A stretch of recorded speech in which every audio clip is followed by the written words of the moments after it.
Greetings and salutations, everybody. Welcome to a rarity of mine, an entry which isn't about a film, but it's about a show. And yes, I know I usually cover horror films a lot of the time, and 80s films, especially ones that I don't really hear a lot about these days, and not much TV. Usually this is because a show may go on for years and years, and it's just hard to know even when to make a video about it, but sometimes I put one up anyways. Such as a few years back I did one for The Last Drive-In, which I will link to at the end of this video, as well as sometime last year I did one for the first season of Interview with the Vampire. And continuing off that, we got another vampire one here, which is for the currently running show, which is about to finish its second season, Reginald the Vampire, starring Jacob Batalon, Mandela Van Peebles, and Emily Hain, amongst others. Now you may know Jacob from the Tom Holland, no, for once, not this Tom Holland, for once, that Tom Holland, those Tom Holland Spider-Man films. So he plays our lead in this as Reginald in this show, for which the synopsis is as follows. In a world populated by beautiful, fit, and vain vampires, Reginald tumbles into it as an unlikely hero who will navigate every kind of obstacle and discovers he has a few unrecognized powers of his own. Yes, fit vampires, which is important because this is actually based off a series of novels titled Fat Vampire. And now as the title of this video contains the phrase, yet again I was wrong, this is because I've been kind of overly critical of shows when they're announced. I just kind of shrug a lot of them off. There's so much content to watch anyways. So I was like this initially when we first heard about some of the Star Wars shows starting out, like The Mandalorian and Obi-Wan and so forth. It was like that with Interview with the Vampire, all of the Marvel shows, Chucky, and with this one, my initial thought was, well, it's a comedic vampire show. I already have What We Do in the Shadows, and I love it. Why do I even need this show? So I'll just skip it. So I just kind of ignored it for a while. But like all of those shows, I was wrong. Again, I was wrong because I ended up really enjoying it. Now, I don't remember what I was, watching, like what I'd finished at the time that had me looking for something new to watch.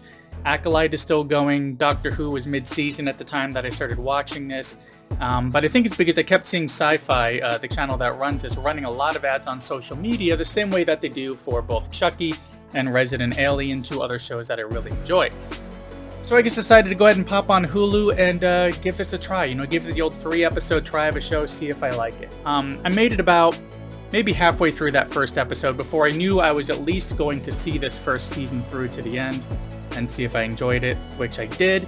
And then I already started catching up on season 2. Now, as for the specifics as to why I'm recommending this show, so it's a extremely odd mix of comedy, drama, and horror. The closest I might be able to compare it to is perhaps Buffy the Vampire Slayer, which was another one that I thought was a really bad idea.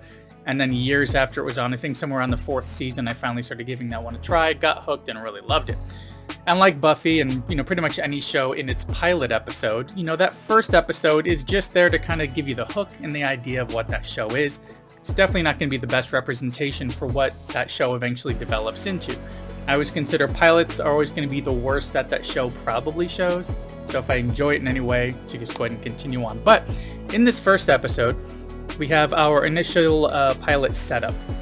So we have Reginald, who's working at this slushy place. He's in love with a coworker, very dissatisfied with his life in some very depressing ways, like what some of his speeches are about himself, and trying to get some of his some of his zest back for life and everything. It's really sad. And this vampire kind of comes into his life.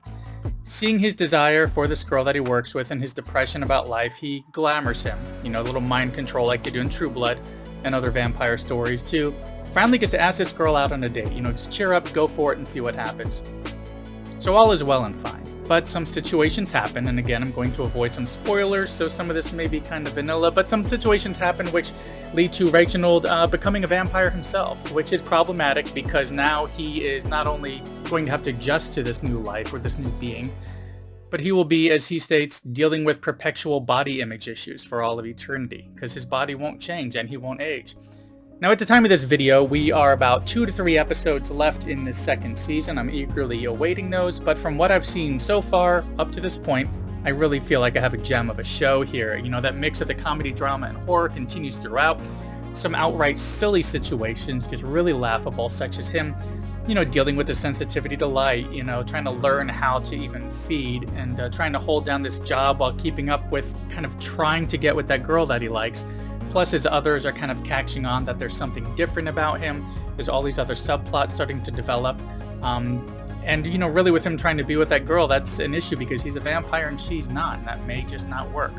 But we also have the dangers of other vampires in this story. So besides his maker, we have others that are in the area, the weird vampire politics and everything of this mysterious town called Akron, Ohio. So yeah, they set it in a very interesting little slumbering kind of town, the way that it's all set up.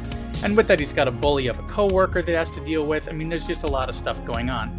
And it's not really just about what Reginald's going through, but also situations that his maker is dealing with as well, because he kind of made this vampire when he wasn't supposed to. He's in a lot of hot water over this, and they're going to have to deal with that. So that's kind of what our first season is about, is him being created and having to deal with the aftermath of turning this guy who should not have been turned, and how they're going to deal with that, both politically and how Jacob's going, or how Reginald is going to deal with this, trying to learn to be a vampire and balance his other life.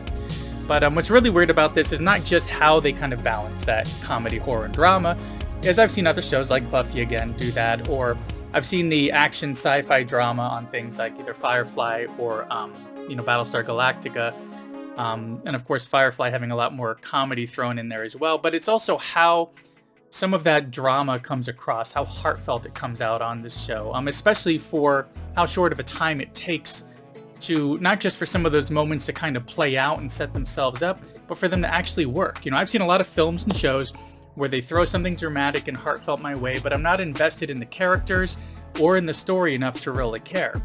But to be clear with this one, I've only seen 17 out of the available episodes, and there are 20 planned, you know, as we get through the end of the second season.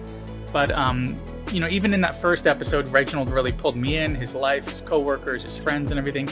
Each character was either likable enough to really invest in, or they were interesting enough to invest in, that you wanted to find out more about them and see where the story's going to go, or how the theme for that first season, dealing with him becoming a vampire, how that's going to play out. You know, as they kind of build upon these characters and situations in ways which somehow never feel padded, and somehow also doesn't feel rushed at the same time. But at any rate, I'm making this video because I'm really enjoying this show, despite my initial knee-jerk reaction to dismiss it and avoid it, because yet again I was wrong, and this one is more than worth checking out. And speaking of checking out, thanks for checking out this latest little video here for Reginald the Vampire, which at the time of this video, that first season is on Hulu, and both the first and second are on SyFy channel. I believe it's on their app if you have access to it, which is where it also plays live. I believe SyFy channel plays that live in the US on Wednesday nights at 10. But you know, it really depends on if it's going to move to another service, of course. So other shows like Chucky and Resident Evil have moved on to other services. Some of them are on Netflix, some are on Peacock. So be sure to keep up on apps like Just Watch, see if you can track down where those are going to be. So far, I don't know where season 2 is going to be after it's done running. It may pop into Hulu, or maybe they'll put it all onto Peacock for all we know. Too many subscriptions to keep track of. Anyways, that's all I have for this one. Thanks for coming by and for sticking around to the end. I have those links coming up in just a moment for those 2 other shows that I reviewed. If you enjoy this content, please give me a thumbs up and consider subscribing and hitting that little bell icon to get notifications for when I put up new content, which is usually anywhere from 1 to 3 times a week. That's all I got for this one. Thanks for coming by, and I will see you in the next one.